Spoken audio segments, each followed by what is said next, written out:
बहुत गजब का प्रसंग है ये। शंकर जी बाबा लोगों के साथ बैठ गए। अब मान लो अपने पति के साथ आप जाओ तीर्थ में और वो साधुओं के साथ जिंकिर जिंकिर जिंकिर जिंकिर जिंकिर जिंकिर, हरे राम हरे राम। अब माता जी बैठी, अब आए, मैं गंगा भी नहा ली, अब आए, पूजा भी कर ली, घूम भी लिए, अब आए नहीं, वो बैठे जिंकिर जिंकिर जिंकिर भजन कर। अब आप अकेले बैठे रहो, लगेगा ना आपको थोड़ा ऐसा कि हम तो अकेले रह गए। पार्वती जी उदास हो गई कि भोलेनाथ तो उनके गणों के साथ कीर्तन कर लेते हैं, अगर मेरा भी कोई ऐसा होता साथ देने वाला, मैं उनसे थोड़ी देर यहाँ बात कर लेती, है ना। संकल्प आया कि मेरे शंकर जी कैसे गणेश जी के साथ कार्तिकेय के साथ बैठे हुए हैं, खुद तो गए, बच्चों को भी ले गए भजन में। अब अगर एक आध बेटी होती, बेटी तो मेरे साथ बैठती। ऐसा ही होता है, कन्या माँ के साथ रह जाती है, पिता के साथ बच्चे भजन में कि ऐसे बैठ जाते हैं तो बेटी रह जाती है। तो माता पार्वती सोच रही है बेटी होती तो मेरे साथ बैठती, है ना। संकल्प किया। उस समय वो अशोक के वृक्ष के नीचे बैठी थी। माता शिव पुराण कहती है अशोक के वृक्ष के नीचे बैठकर उनने विचार किया, काशी में जो मांगोगे सब मिलेगा, सब।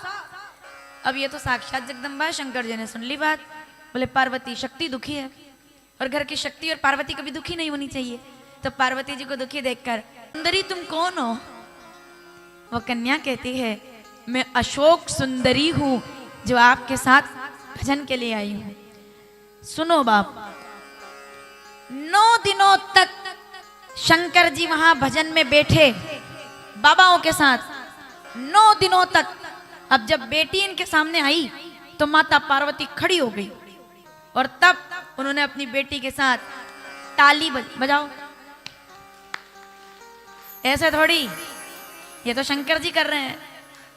ये तो हो गया, क्या करेंगे? गरबा 9 दिनों तक। लोग पूछते हैं नवरात्रि में गरबा खेलने का क्रम कहां से शुरू हुआ? सबसे पहले गरबा किसने खेला? गरबे का मतलब क्या है? एक मिट्टी का कलश माता पार्वती ने सजाया। कौन सी मिट्टी? काशी की मिट्टी, गाय का गोबर, गंगा का जल, खुद ने बनाया। ये थोड़ी है गरबा जो आज होता है, ये तो फैशन है, ये तो डांस है शहरों में जो होता है, इंदौर में या बड़े बड़े शहर में। पार्लर वाला गरबा नहीं। गरबा कौन सा है? सुनो, माता पार्वती ने, अंदर से अच्छा लग रहा होगा आपको अभी, माता पार्वती ने मिट्टी का घड़ा बनाया, उसके ऊपर जलाया दीपक, 5 तत्वों को एकाकार किया। आप जब अपने घर के दरवाजे पर पूर्णिमा के दिन मिट्टी का दीपक कलश लेकर के उसके ऊपर छोटी सी प्लेट रख करके जब दिया लगाते हो तो आपके घर में अशोक सुंदरी की भरपूर कृपा बनी रहती है, क्योंकि उनका स्वागत उसी से हुआ है। माता पार्वती ने पूर्णिमा पर, अब आप देखिए, ये आई और कलश रख दिया, माँ बेटी खुश हो रही है ना। कलश रख दिया, दीपक रख दिया और उसके आसपास ताली बजाकर घूमने लगी। चलो भाई तैयार हो जाओ, नागर साहब तैयार हो जाओ जरा इधर। तो, हाँ, और कैसे क्या हुआ? पहली ताली बजाई, बैठे बैठे केवल, है ना, टाइम नहीं, केवल बैठे बैठे माता पार्वती गोल गोल घूम रही है। कैसे? केवल हाथ उठाकर ताली के साथ।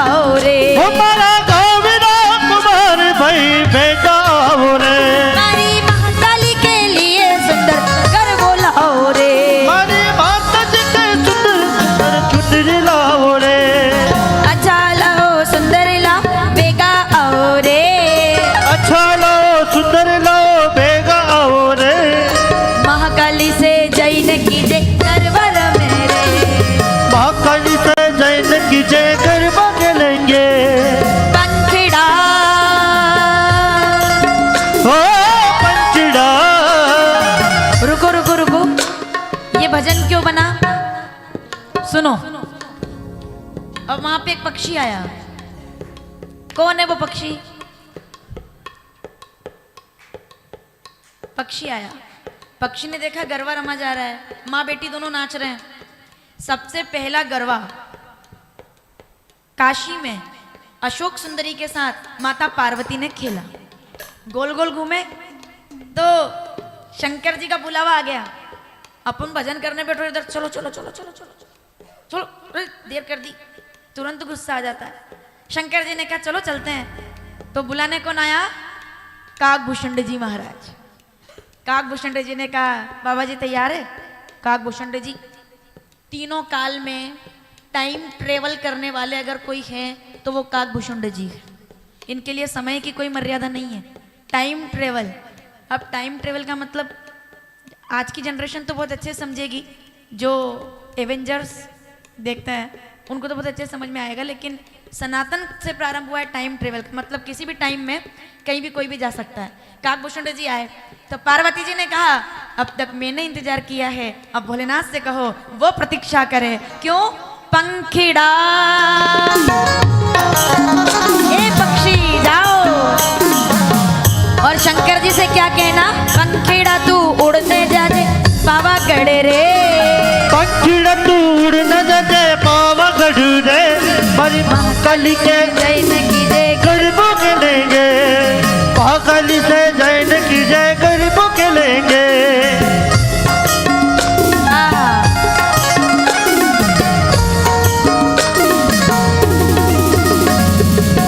सोनारो गरबो सीरे अम्बे माँ चालो धीरे, सोनार गरबो सीरे अम्बे माँ चालो धीरे धीरे। तो काली रे कल्याणी ओ माँ जा जो त्या जोग माया, काली रे कल्याणी हो माँ, तू तो पहला जुग माँ जाने ओ माँ।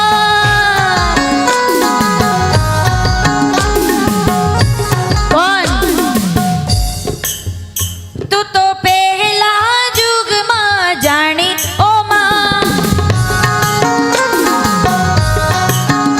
तू तो शंकर गेर पटरानी ओ माँ, कल्याणी हो माँ, जाजो त्या जोग माया, तू तो कल्याणी हो माँ।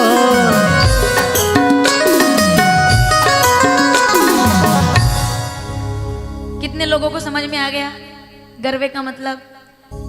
मिट्टी के कलश में दीपक लगाया, आसपास आसपास दोनों माँ बेटी बस। अब ये घूमने लगी तो गंगा भी प्रकट हो गई, तो सिद्धियां भी आ गई, तो नौनिधियां भी आ गई, सब। अब जैसे एक कोई नाचे तो 8-10 तो साथ में गोल गोल गोल गोल सब नाचने लगी, सब। अब 64 योगिनी आ गई, 64 योगिनी मैया की, 64 योगिनी रे माई तेरे मंदरिया। ये सब मैं आपको संक्षिप्त में इसलिए सुना रही हूं ताकि काशी में पूरा सुनोगे। 64 योगिनी आ गई, 64 योगिनी ने गरबा रमा, समझ रहे हो? अब चलो विशेष बात सुन लीजिए।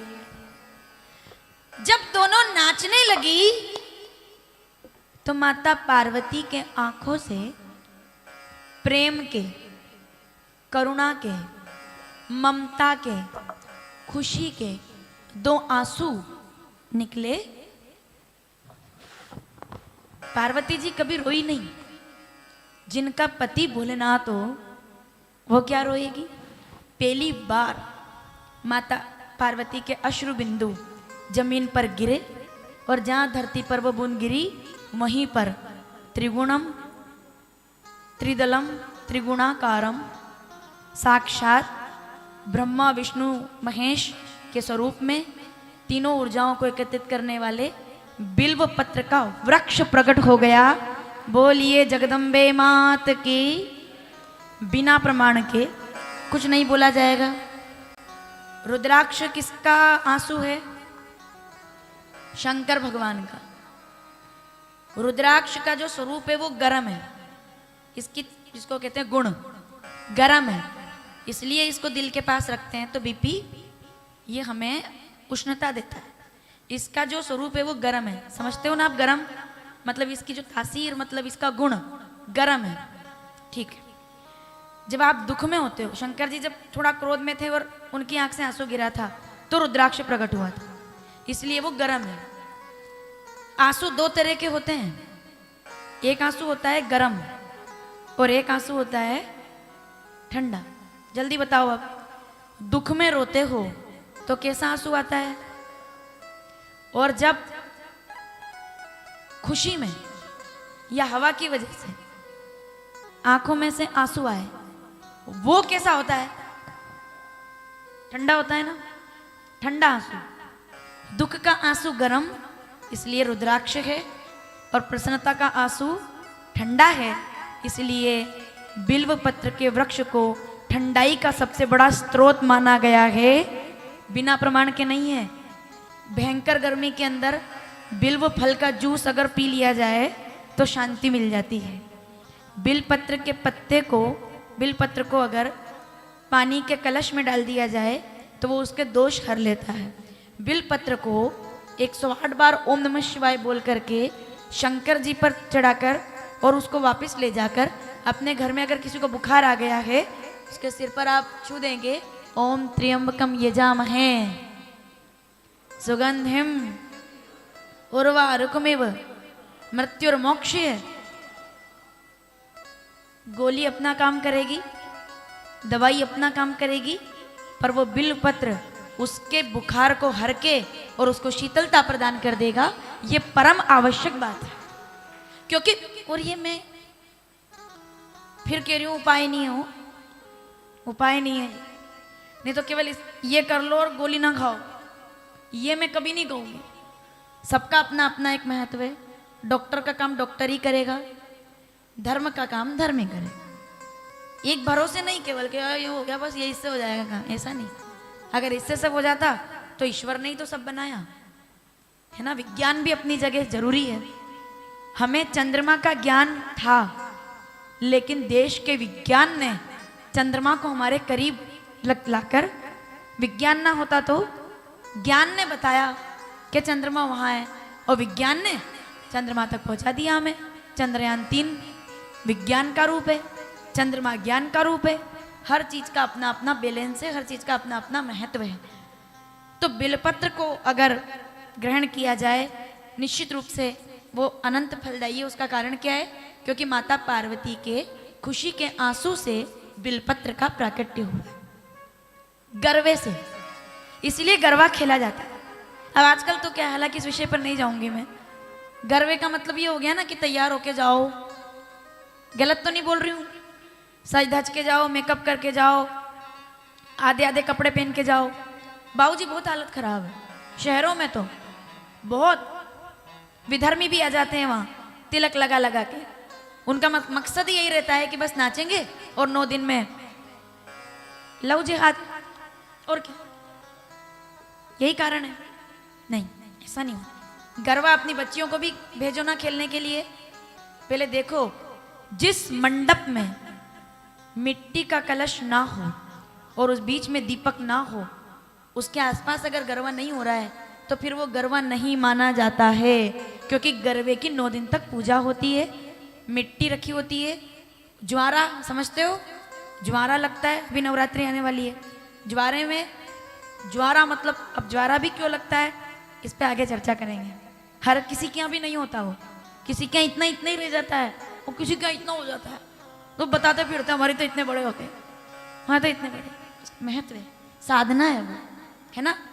तो आप नमः शिवाय बोलकर जब ज्वारा लगाते हो, माँ भगवती का नाम लेकर ज्वारा लगाते हो, नारायण का नाम लेकर ज्वारा लगाते हो, गेहूँ डालते हो मिट्टी में, जल डालते हो, जल से सींचते हो, जैसे जैसे ज्वारा बड़ा होता है वैसे वैसे आपका यश बड़ा होता है, आपकी कीर्ति बड़ी होती है, आपका धर्म बड़ा होता है, परिवार बड़ा होता है ज्वारा लगाने से।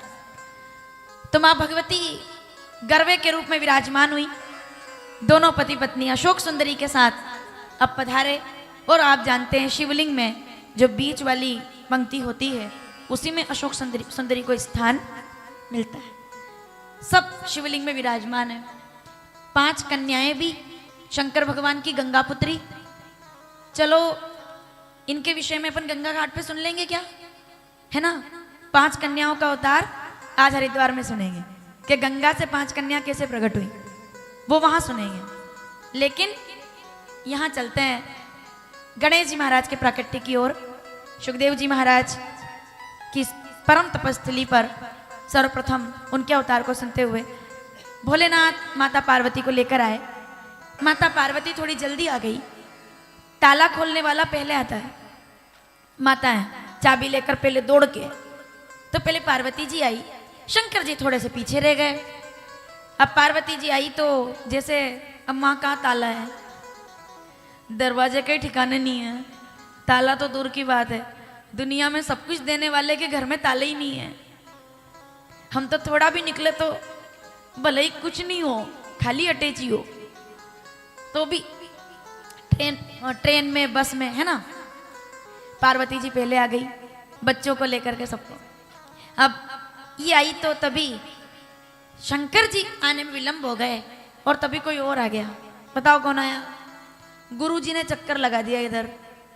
नारायण नारायण, नारद जी आ गए। अब तक सब कुछ बढ़िया था, अब नारद जी आ गए। अब तो नारद जी आ गए। माता जी ने प्रणाम किया, गुरुदेव कैसे पधारे। बोले इधर से निकल रहे थे, सोचा चलते चले। अब और कोई ऐसा विशेष काम भी नहीं, घूमते फिरो। मतलब नारद जी का विशेष कोई ऐसा नहीं कि बहुत समय निकाल के बता रहे हो। निकलते किधर से निकल रहे थे, तो हमने कहा चलो निकल चले। किधर चले, उनने कहा चलो इधर चले। उनका ऐसा मामला है। तो नारद जी आ गए। माता पार्वती ने कहा बड़ा अच्छा लगा। क्या बात है पार्वती, तुम्हारा विवाह मेरे कहने से हुआ है, खुश तो हो ना। पार्वती जी कहती खुश, मस्ती में मगन, क्या चाहिए हमको। सत्य मिल गया, आनंद मिल गया। रामचरितमानस अरण्यकांड 38वां दोहा 3री चौपाई। शंकर जी ने सत्य का ज्ञान करा दिया है। उमा कहूं मैं अनुभव अपना, सतहरि भजन नित्य वस्तु एकम ब्रह्म, तद्यतिरिक्तम सर्वम अनित्यम। सचित आनंद सब यही तो है, स्वयं स्थित होकर के प्रसन्न हो। क्या बात है। शंकर जी खुश रखते हैं, अच्छा रखते हैं, बहुत अच्छा रखते हैं। अच्छा एक बात बताओ, कितना जान पाई हो भोलेनाथ को। बोले लगभग जान गई हूं। तो बताओ चंद्रमा क्यों रखते हैं सिर पर। सुनना माताओं सावधानी से, एक ही प्रसंग सुनेंगे पर ढंग से सुन लेते हैं, है ना। चंद्रमा क्यों रखते हैं बताओ, जिनने कल की कथा ढंग से सुनी। चंद्रमा सिर पे क्यों है, क्योंकि प्रजापति दक्ष ने श्राप दिया तो 6 रोग तो नहीं मिट सकता, पर तुम्हारी कीर्ति इतनी बढ़ा दूंगा कि तुम्हारा दाग किसी को नजर ही नहीं आएगा, तुम जब मेरे सिर पर विराजमान रहोगे। द्वितीया के चंद्रमा में दाग नहीं होता है, सुनिएगा। द्वितीया के चंद्रमा में दाग दिखता नहीं है, क्योंकि वो तो बाल रूप छोटा बचपन सा चंद्रमा, और बचपन कभी दाग वाला नहीं होता है, शंकर जी ने धारण किया हुआ है, तो इसलिए चंद्रमा है। वाह वाह, अरे बहुत सुंदर सुंदर, अति सुंदर। अच्छा एक बात बताओ, सांप क्यों धारण करते हैं वो वासुकी नाग को, क्यों धारण करते हैं। कितनी माताएं जानती है। आप सभी जानते हैं लगभग, तो ऐसा नहीं कि कोई नहीं जानता, सब जानते हो आप। बता दूं थोड़ा सा।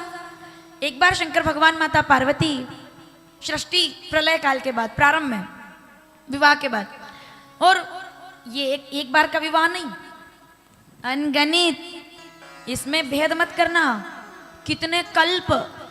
सवाल उठता है गणेश जी की शादी में शंकर जी आशीर्वाद दे तो समझ में आता है, शंकर जी की शादी में गणेश जी आशीर्वाद दे रहे हैं, कैसे समझोगे आप। वो जो गणेश जी आशीर्वाद दे रहे हैं वो आदि गणेश है, उनका कोई प्रकट और कोई पूर्णता नहीं है।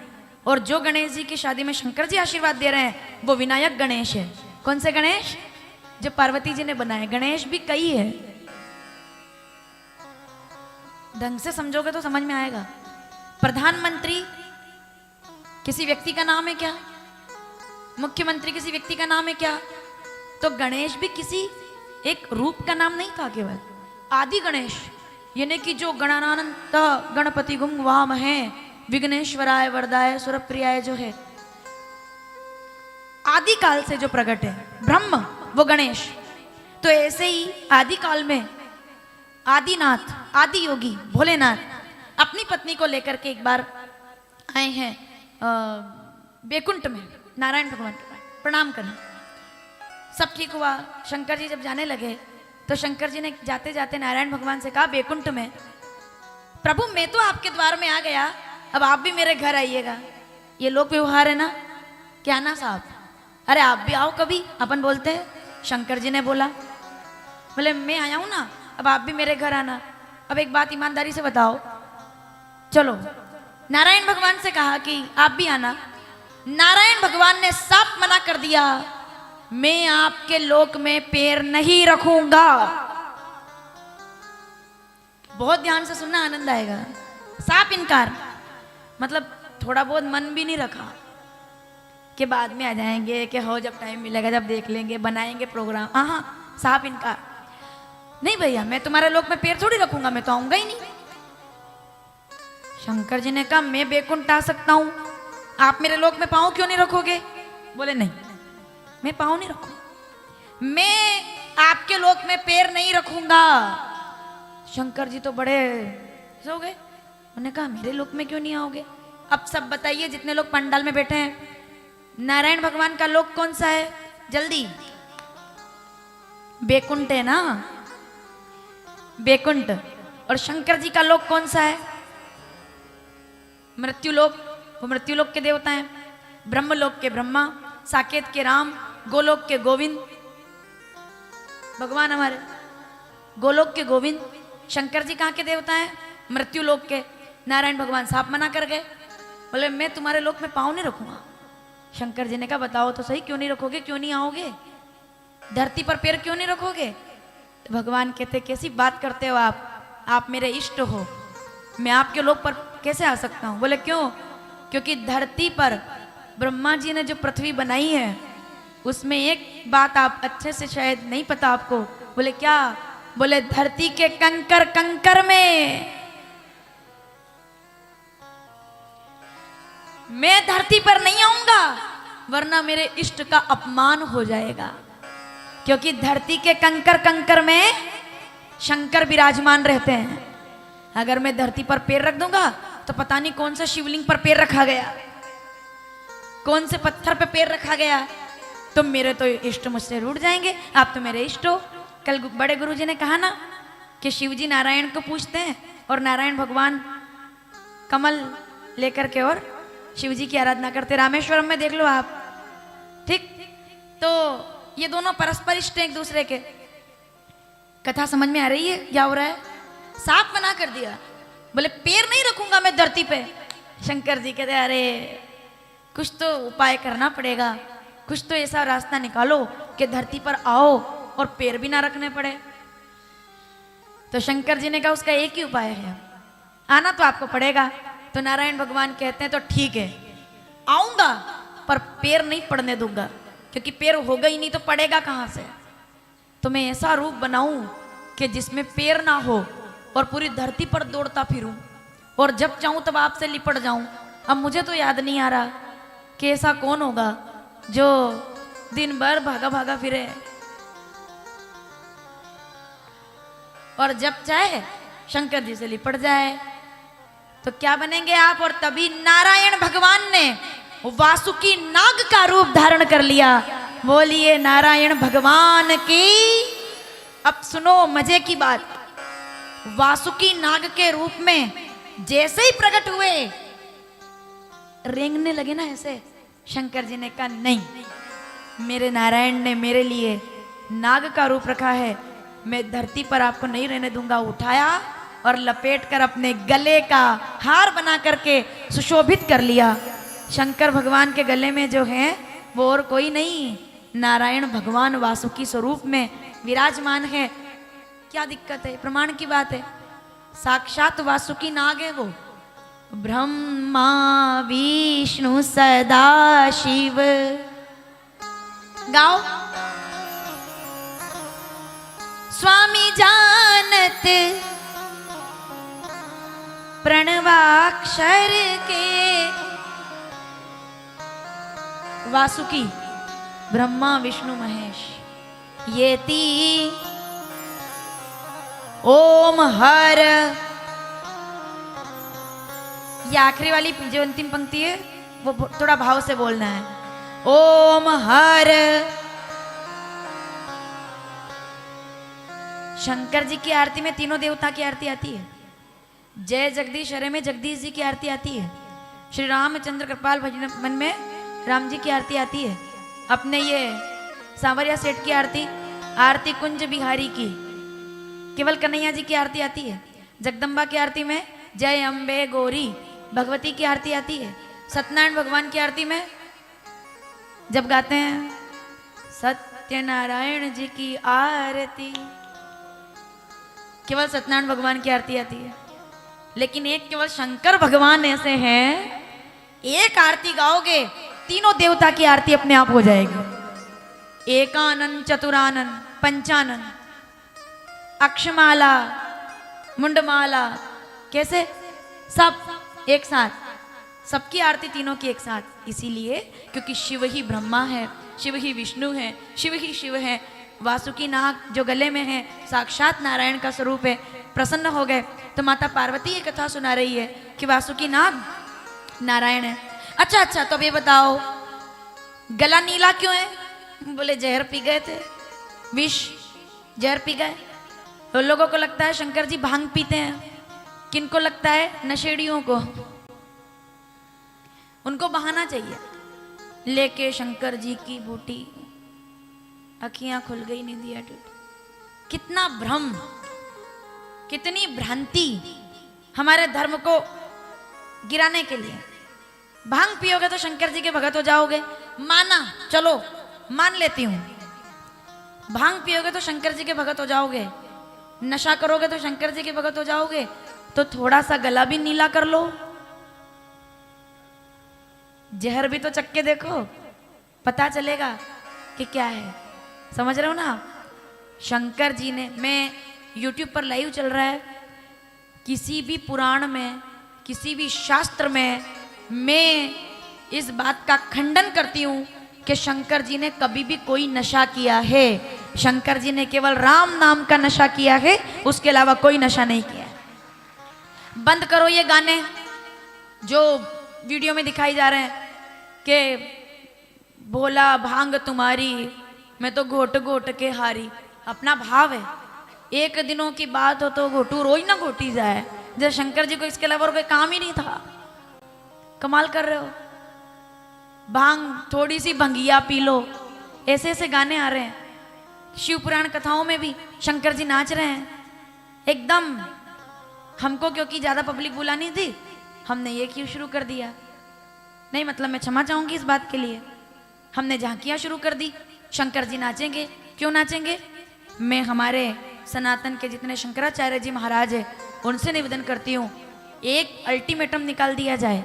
किसी भी पंडाल में किसी भी कथा में देवी देवताओं को नाचते हुए नहीं बताया जाएगा। बिल्कुल नहीं बताया जाए। अगर कोई नाचते हुए बताते हैं कि कन्हैया जी नाच रहे हैं और लोग पैसे उड़ा रहे हैं गलत। हनुमान जी नाच रहे हैं लोग मजाक उड़ा रहे हैं गलत। शंकर जी नाच रहे हैं रोड पे मजाक बना के रख दिया है। उनके ऊपर कथा करने वाले पर भी केस होगा और कराने वाले पर भी केस होगा जो इस प्रकार का काम करें। तुमको कोई अधिकार नहीं है कि तुम चार लोगों को मन बहलाने के लिए अगर मैं सही बोल रही हूँ गलत बोल रही हूँ तो रोक देना आप मेरे को। पर अगर मैं सही बोल रही हूँ तो बढ़िया ताली बजाओ एक बार। ये नाटक बंद होना चाहिए। शंकर जी नाचते नाचते आ रहे हैं पंडाल में। हाँ झांकी दिखानी है आपको व्यवस्थित शंकर जी को मर्यादा में लेकर आइए आसन दीजिए प्रणाम की है ही सही कि नहीं इसके बिना पब्लिक आएगी नहीं। बिना आकर्षण के आजकल लोग नहीं आते हैं। 20-25 लाख इसी बात के तो लग रहे हैं कि जब तक 50 लोग नहीं आएंगे तब तक कथा ही नहीं होगी। वो 50 लोगों की पहले व्यवस्था करनी है आपको। निंदा नहीं है ये लेकिन आने वाले समय के लिए चेतावनी है। ये स्वरूप भगवान कथा कथा क्या है? कथा कोई मनोरंजन है क्या? कथा कोई टाइम पास है क्या कि हमने दिखाया और लोग आगे खुश हो गए? नहीं। आने वाले समय में ये चीजें बंद हो जाएगी देखिएगा आप। मतलब झांकियां बने पर मर्यादा में बने, ठीक है ना। शंकर जी नाच रहे हैं, भांग पी रहे हैं। क्यों पी रहे हैं भांग? टी शर्ट कावड़ यात्रा में, कड़वी बात बोल रही हूं मैं, कावड़ यात्रा में भगवा कलर की टी शर्ट पर हर हर महादेव लिखा हो, बहुत अच्छी बात है। लेकिन कुछ लोग ऐसे होते हैं, वो शंकर जी का नशा पीते करते हुए वो वाली टी शर्ट पहन करके कावड़ यात्रा में चले जा रहे हैं। उनको लग रहा है बस यही है कावड़ यात्रा। कितनी, एक बार जोरदार ताली बजाइए। क्या बढ़िया हरिद्वार चल रहे हैं अपन आज। देखना किसको कहते हैं कावड़ यात्रा। जाओ उज्जैन, किसको कहते हैं कावड़ यात्रा। ओंकारेश्वर जाओ, किसको कहते हैं कावड़ यात्रा। अरे सब छोड़ो, अपना आगर बैजनाथ और ये आसपास की माताएं सिर पे कलश रखकर ले जाती है, जाते हो ना पैदल, कितनी माताएं जा रही होंगी कलश रख करके, कावड़ यात्रा उसको कहते हैं। कावड़ यात्रा में 90% लोग शंकर जी के लिए जाते हैं। कहीं ना कहीं अपवाद स्वरूप कुछ लोग नशा कहीं जो हो जाता है, हम उसका केवल विरोध कर रहे हैं। तो 90% जो लोग हैं उनकी कावड़ यात्रा सफल ही तब होती है कि वो उनके साथ 10% लोगों को भी इस बात का ज्ञान कराए कि भाई हम शंकर जी ने नशा नहीं किया है।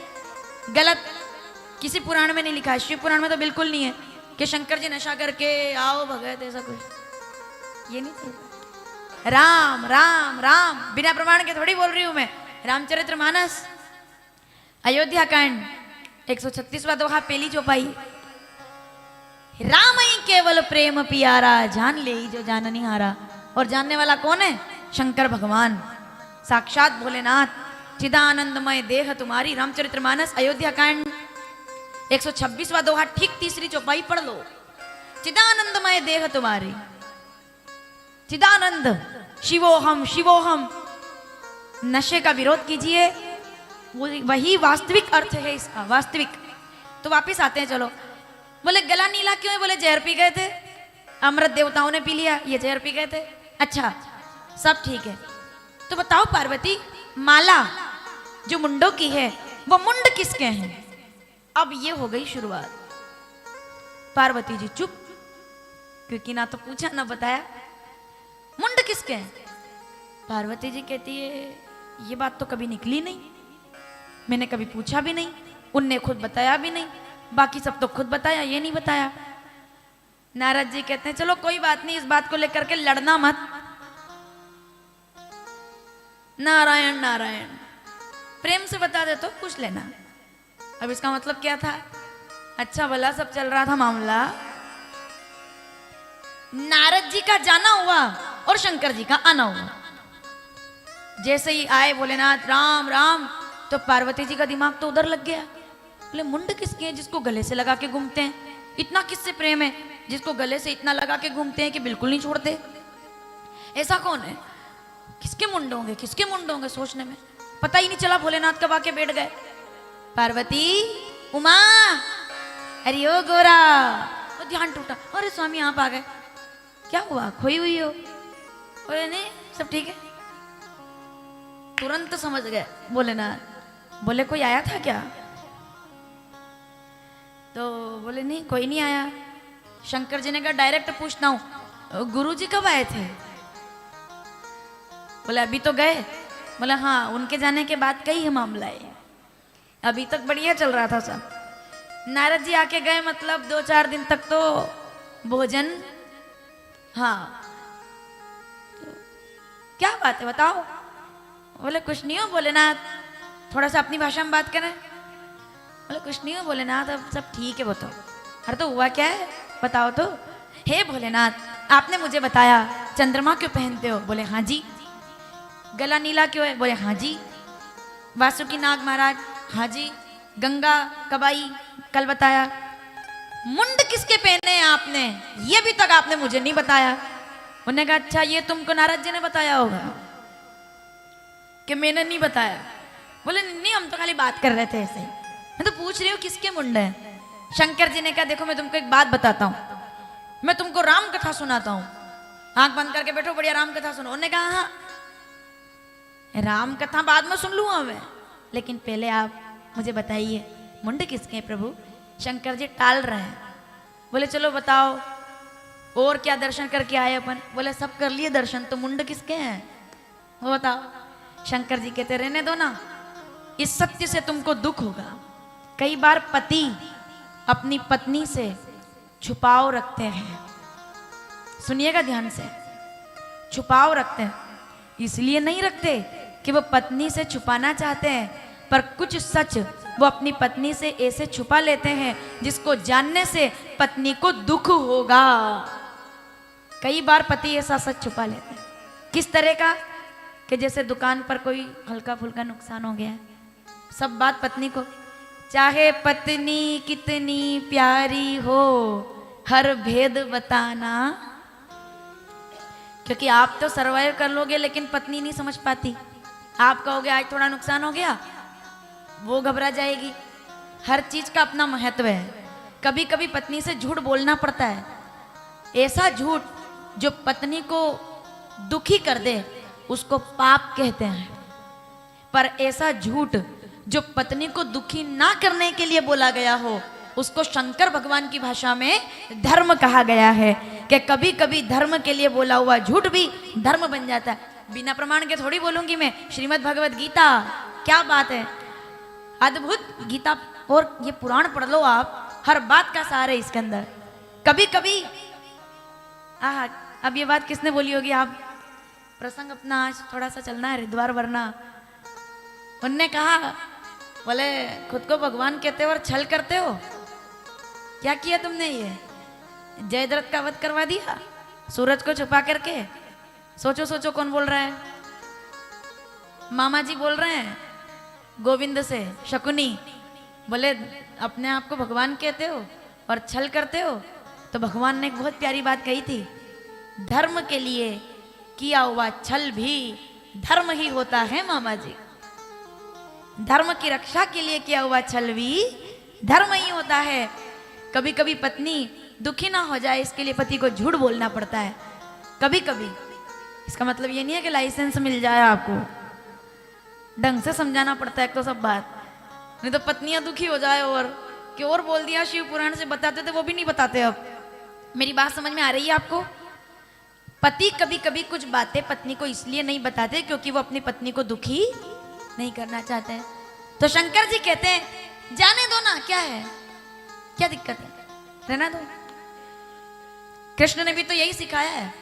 श्रीमद् भगवत गीता 18वां अध्याय 78वां श्लोक, जहां धर्म है वहां कृष्ण है, यत्र योगेश्वर कृष्ण यत्र पार्थ धनुर्धर।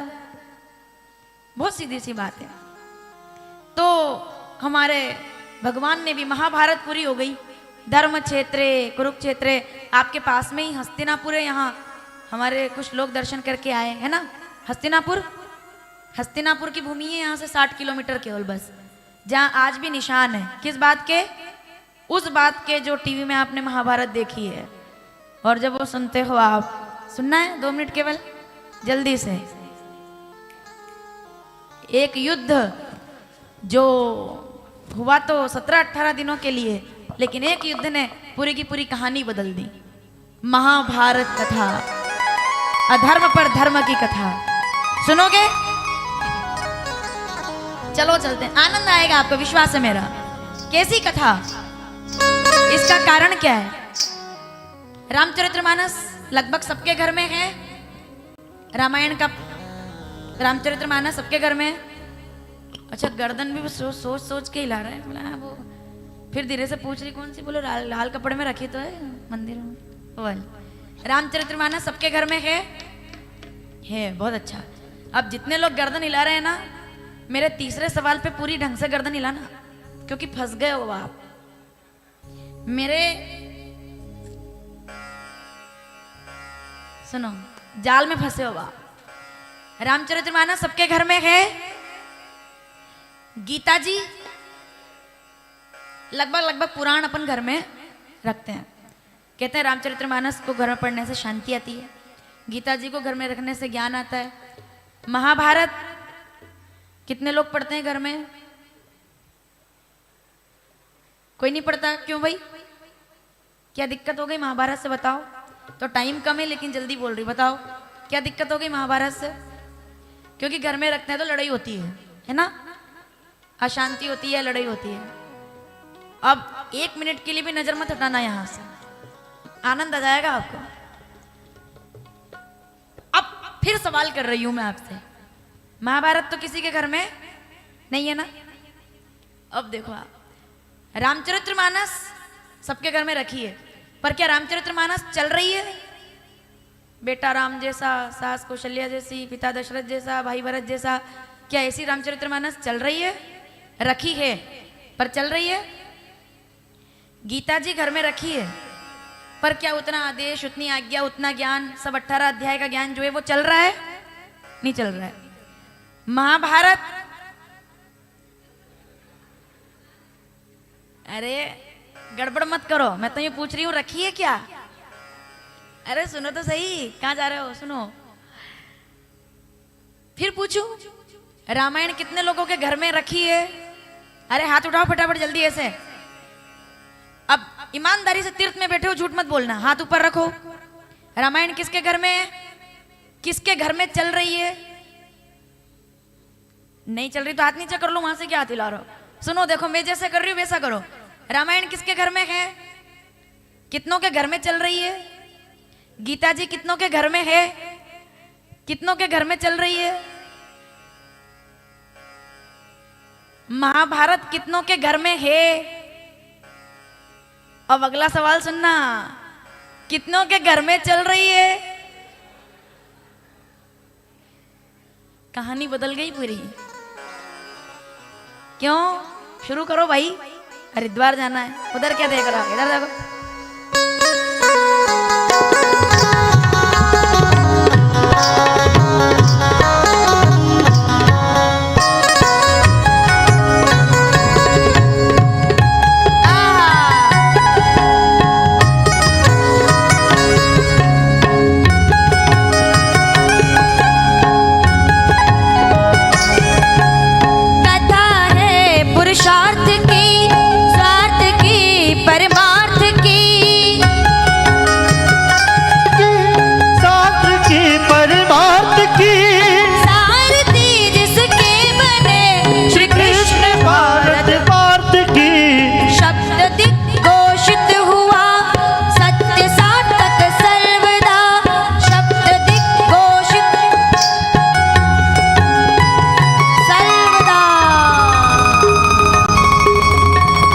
यदा यदा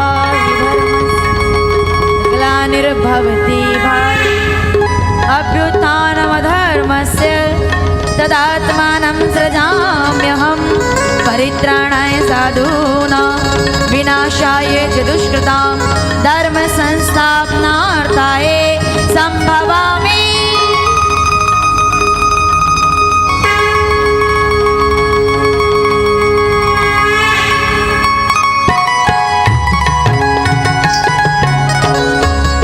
श्री महाभारत कथा, अथ श्री महाभारत कथा, अथ श्री महाभारत कथा, अथ श्री महाभारत कथा, महाभारत कथा, महाभारत कथा, श्री महाभारत कथा, अथ श्री महाभारत कथा, श्री महाभारत कथा, अथ श्री महाभारत कथा।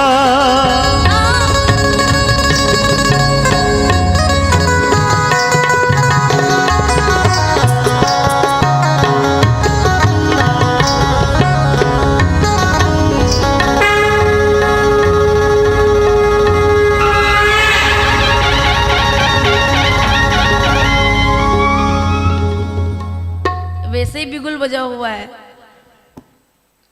तो जरूरत ही नहीं, घर घर में वैसे ही बिगुल नहीं बज रहा क्या?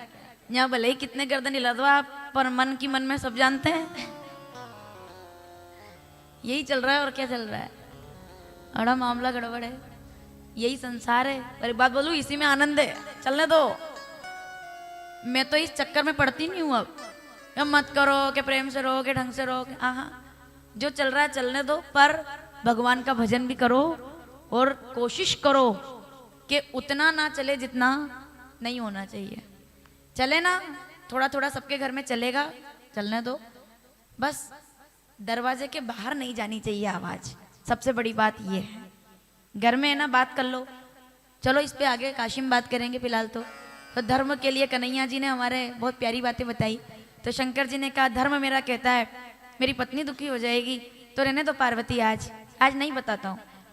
पार्वती जी ने कहा अब तो पूछूं ही सही मैं, अब तो बताओ गुरुजी सही कह रहे थे, मतलब ना वो सही कहा था गुरुजी ने। गुरुजी भी पूरा ज्ञान दिखा के गए थे। उन्होंने कहा पूछ, मैंने कहा बताओ ही सही, दुखी हो, मैं तो दुखी हो लूँ, आप तो बता दो। उन्होंने कहा बात यह है पार्वती के मुंडों की माला में जो मुंड हैं ये किसी और के नहीं, ये इतने मुंड हैं पार्वती जिससे बहुत ज्यादा प्रेम करता हूँ उसी के मुंड हैं। अब तो पार्वती जी और थोड़ा बोले मैं किससे बहुत प्रेम करता हूँ ना उसके मुंड है, मेरे अलावा और किससे प्रेम करते हैं जिसको दिल से इतना लगा रखा है। तो शंकर जी कहते हैं तुम्हारे अलावा तो कभी कुछ है ही नहीं, तुमसे अलग तो मैं हुई नहीं, ये मुंड किसी और के नहीं, सबके सब तुम्हारे ही हैं। जितनी बार तुम्हारा जन्म हुआ और जितनी बार तुमने प्राण त्यागे ये वही सब मुंड है। कौन से? सिद्धरात्रि, कालरात्रि, ब्रह्मचारिणी, स्कंद माता, चंद्रघंटा देवी, ए गिरी नंदिनी, नंदित मेदिनी, विष्णु विनोदिनी, नंदिनुते, जय जय जय महिषासुर मर्दिनी, रम्य कपड़दिनी, शेल सुते। हे जगदम्ब प्रलंब साक्षात जगदम्बा, सती शिवा तु साधिका तु गौरवी तु चंचला, शारदा तु पद्मजा तु वैष्णवी तु मंगला, हिंगलाज भ्रामी बगलामुखी विशालिके, हे भवानी भैरवी मृणालिनी शिवालिके, जयति जयति जगत जननी जयति जगत तारिके, हे भवानी भैरवी मृणालिनी शिवालिके। तुम्हारे ही मुंडे हैं सब। पार्वती जी कहती है गजब, आंखों में आंसू आ गए, पश्चाताप हो गया। बोले तो मेरे से इतना प्रेम करते हैं, मेरे मुंडों की माला पहनी है, लाओ। प्रेम परस्पर दोनों तरफ से होना चाहिए, लाओ हिसाब बराबर। बोले मतलब? बोले आपके मुंड मेरे को तो मैं भी पहन लेती हूँ, मेरे हैं इतने आपके भी होंगे। शंकर जी कहते कैसी बात करती हो, मैं तो आदि है ना अंत, मैं तो भोलेनाथ हूँ, मेरे मुंड तो एक ही है जो है ये। और बाकी मुंड दर्शन करना है शिवलिंग में देख लो, सद्योजात, ईशान, वामदेव, तत्पुरुष, पंचानन नाम सुना है ना आपने? शंकर जी के 5 मुख हैं। सद्योजात हर दिशा का एक, सद्योजात, तत्पुरुष, वामदेव, ईशान, ये जो स्वरूप है भोलेनाथ का, यही भोलेनाथ विराजमान रहते हैं, यही मुख है। आपके मुख क्यों नहीं है? बोले क्योंकि मैं तो जन्मता नहीं और मरता नहीं।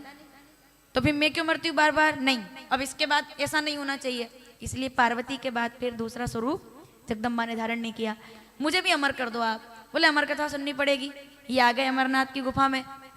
उनने कहा बड़ा, ये तो मैं जल्दी सुना रही हूँ आपको कि वो इसके कड़े नियम है। बोले नियम है तो मैं नियम पालूंगी। दोनों पति पत्नी अमरनाथ की गुफा में आ गए। शंकर जी ने कहा एक आसन पर बैठना पड़ेगा, सावधान, एक आसन पर बैठना पड़ेगा। जितने लोगों ने एक आसन पर बैठकर कथा सुनी है, बहुत बहुत अच्छा, बहुत जरूरी है। आसन सिद्ध हो गया आपका। अभी अपने घर इस आसन को ले जाना, इस आसन की पूजा करना और इसी आसन पर बैठकर माला जपना। कोई भी पूजा पाठ करो इसी आसन पर बैठकर करना, सिद्ध हो गया आसन आपका ये, ठीक है। इस पर पैर ना लगे, पैर नहीं लगना चाहिए आसन पर कभी भी। ऐसा नहीं कि पैर रख के खड़े हो गए। आप जब खड़े हो पहले तो ध्यान रखें, आसन की घड़ी करके फिर, क्योंकि सिद्ध हो गया ना, आपने तीर्थभूमि पर सिद्ध कर लिया। तो एक आसन पर बैठना होगा, बोले बिल्कुल। बोले मन से कथा सुननी पड़ेगी, बोले बिल्कुल। उठना नहीं पड़ेगा, बोले बिल्कुल। तीसरा नियम, बोले बीच बीच में हूँ बोलना पड़ेगा। क्यों? मैं आपको सावधान क्यों करती हूँ बार बार कि मेरी तरफ देखो, मेरी तरफ देखो, वरना मैं कथा बोलती रह जाऊं और अपन करना पड़ता है। कुंभकर्ण की पत्नी चक्कर लगाती रहती है इधर। उन्होंने कहा किधर बैठू तो पता चले कि हम बोले शंकर भगवान की जय और पास वाला आपको ही करा और आप ऐसे हो जाओ, क्या हुआ बताओ। जिसको कहीं नींद नहीं आती उसको भी कथा में नींद आती है, ये बड़ी समस्या है। और राठौर साहब तो ऐसे बिल्कुल जी बोले एकदम, और ऐसे अभी जागे हो, जबकि सबसे सक्रिय व्यक्ति है। ताली बजाइए जोरदार। ये अर्धनारेश्वर महादेव कैसे आए? हमारे परिवार में एक से एक नगीने ढूंढे हमने, एक से एक। कोई आए तो किधर से, कोई आए तो अलग अलग है। बड़ा सबका अपना अपना अलग आनंद है। मैं बहुत आनंद में रहती हूँ, सबके आपके साथ रहती हूँ। जब मेरे कमरे में जब भी कोई आता है, मेरे कमरे में कभी ज्ञान की बातें नहीं होती है, कभी कोई धर्म की बात ऐसा नहीं होता कि मैं कथा शुरू कर दूं। मैं हंसी मजाक होता है, आनंद आनंद लेते हैं। तो इसी का नाम, मेरे शंकर भगवान ही आनंद लेते हैं, राम जी आनंद करते हैं, गोविंद आनंद करते हैं, तो हम क्यों ऐसे एकदम गुग्गू बन के बैठ जाएं? कहीं साफ बोलना नहीं, ऐसे ना कड़क एकदम ध्यान में लगे हुए हैं, ध्यान के टाइम पे ध्यान में लगेंगे। पर ये थोड़ी मतलब है कि मतलब ऐसे जबरदस्ती का, उससे कुछ नहीं होता है। जितना हम साथ रहेंगे उतना आनंद करेंगे, है ना। इसलिए मैं घूमती फिरती हूँ आपके बीच में, अच्छा लगता है मुझे। वरना मेरे लिए अभी इतनी छूट नहीं है, हमारे गुरुजी की तरफ से भी नहीं है, पुरुषों का स्पर्श भी नहीं है। लेकिन एक बात बताती हूँ मैं आपको, आप लोगों के बीच कभी क्या लगता ही नहीं है, कुछ भी कभी नहीं लगता है। तो वो कुंभकर्ण की पत्नी घूमती रहती है इधर। एक बेटा एक साधु जी के पास गया, संत जी के पास 2000 का नोट लेकर, लड़का 20-22 साल का। महाराज जी आपने गजब कर दिया, गजब कर दिया, गजब कर दिया। लेकिन हमने क्या गजब कर दिया? बोले दक्षिणा लेके आया हूँ आपके लिए। बोले वो तो ठीक है, दक्षिणा क्यों लाए हो, क्या गजब कर दिया? बोले आपने मेरी माता जी को ठीक कर दिया और बीमारी ठीक कर दिया आपने। मैंने कहा अच्छा, ऐसा क्या हो गया कि बीमारी ठीक हो गई? क्या बीमारी थी? बोले सब डॉक्टर दिखा ली, बीमारी खत्म ही नहीं हो रही थी। बीमारी क्या थी? बोले नींद नहीं आती थी उनको। अच्छा, तो मैंने कैसे ठीक कर दी? बोले 7 दिन से कथा चल रही है आपकी, और हम देखते हैं कि वो माता जी जिनको नींद ही नहीं आती थी कभी, अब मैं यहाँ देखता हूँ कि वो तो आराम से, जिनको कभी नहीं आती थी उनको भी नींद आने लगी। तो इसलिए आपका धन्यवाद है, बीमारी ठीक कर दिया आपने। संत जी ने कहा अच्छा, ऐसा नहीं। बहुत अच्छा श्लोक है, एक श्रीमद् भगवद गीता 2 अध्याय 65 के बाद 69 सारे श्लोक पढ़ लो आप। या निशाम सर्वभूता नाम तस्या जागृत संयमी। जिसको माया हावी हो जाए वो निद्रा आ जाना बहुत आसान बात है, लेकिन जो सोवत है वो और जो जागत है सो, जो जागा उसने हमेशा पाया है। जागृत, यही तो माया का प्रभाव है कि जो आपको सुनने ना दे, जो आपको जागृत ना रहने दे। तो नींद नहीं आनी चाहिए पार्वती? बोले बिल्कुल नहीं, हूँ करती रहूंगी। और वही हुआ, थोड़ी कथा शुरू हुई, पार्वती जी की आंखें बंद हुई, शंकर जी की आंखें बंद हुई। अब फिर सावधान, पार्वती जी को नींद नहीं आई है, शक्ति है वो, साक्षात जगदम्बा है वो, उनको नींद नहीं आई है, वो ध्यान में चली गई। अब हूँ करना बंद कर दिया। वहां पर शंकर जी ने जब कथा शुरू की तो 3 बार ताली बजाई। एक बार ताली बजाई ऐसे, मतलब जितने गण हैं सब चले जाओ, तुम हमारी कथा नहीं सुनोगे। दूसरी ताली बजाई तो जितने भी पशु पक्षी हैं सब चले जाओ, सब चले गए। तीसरी ताली बजाई तो एक शुकी, देखो कहाँ बैठे हो आप, शुकी गर्भवती थी और अंतिम काल में थी। तो वो जैसे ताली बजी ना, वो डर करके उड़ी, पर उसका बच्चा वहीं जन्म ले गया और वो प्रकट हो गया। अब जब वो प्रकट हो गया ऐसे करके, तो आंखें धीरे धीरे खुली, कथा चल रही थी। कथा चलते चलते ही वो थोड़ा बड़ा हो गया। जब वो उड़ने के लायक हो गया तब भी वो उड़ा नहीं। उन्होंने कहा इतना लाभ तो ले लिया, थोड़ा और ले लेते हैं, थोड़ा और ले लेते हैं। पूरी कथा सुन ली और बदले में जब पार्वती जी ध्यान में चली गई तो उनके बदले में वो करने लगा, तोता, तोते का बच्चा। शंकर जी की आंखें खुली, राम राम राम ऐसे करके। पार्वती जी की आंखें बंद, ध्यान में। शंकर जी ने कहा उठो पार्वती, अब लगता है अभी अभी तुम्हारी आंख लग गई, शायद अभी अभी तुम्हें ध्यान में चली गई। पार्वती जी कहती है आपके 2-3 अध्याय से ही मैं तो परम ध्यान में हूँ। बोले धरती पर व्यास पत्नी सूर्य को जल चढ़ा रही थी, जमाई आई, उनने कहा यही सबसे बढ़िया सेफ हाउस है। ये सुखदेव जी महाराज छे आगा मठमानो निपेक्ष अलक्ष लिंगो निजलाभ तुष्टो व्रतस्य बालेव अवधूत वेश में साक्षात सुखदेव कौन सर्वभूत हृदयो मुनि मानतोस्मि।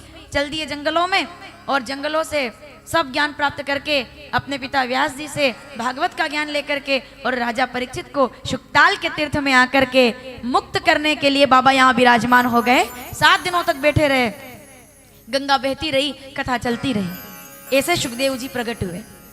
तो सुखदेव जी और कोई नहीं, शंकर जी का ही वांग्मय स्वरूप है। इसीलिए हमने शुक्ताल में शिव पुराण कथा कही है। किसी के मन में सवाल आए कि यहाँ तो भागवत होती है, शिव पुराण क्यों हो रही है?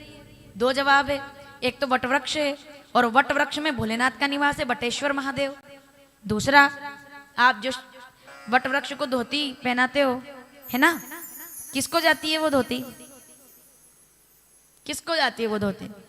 सुखदेव जी को कहाँ कैसे जाएगी? वो तो कोपिनधारी है, वो कहाँ धोती लपेटता है, वो तो अवधूत है। किसको जाती है? अब याद करो, अभिषेक करते हो तब जनेऊ भोलेनाथ को चढ़ाते हो। सोमनाथ में रूप देखा है, सोमनाथ का रूप देखा है धोती ऐसे डाल करके, और महाकाल में देखा है धोती डाल करके, और भोलेनाथ को सजाया जाता है। इसीलिए वटवृक्ष को धोती पहनाई जाती है, क्योंकि यहाँ साक्षात भोलेनाथ के स्वरूप में ही वो भेंट दक्षिणा पर अर्पित की जाती है। क्योंकि हर वटवृक्ष में बटेश्वर महादेव निवास करते हैं, क्योंकि बड़ का पेड़ ब्रह्मा जी का 5वां मस्तक कटने से बना है। वो लुढ़क करके गिरा तो बड़ का पेड़ बना, और वहीं बटेश्वर महादेव स्थापित हो गए। तो इसलिए शिव पुराण के इस दिव्य अनुष्ठान में आज हमने सुखदेव भगवान की कथा को सुना है। क्योंकि आज हमको अब यहाँ से हरिद्वार के लिए जाना है।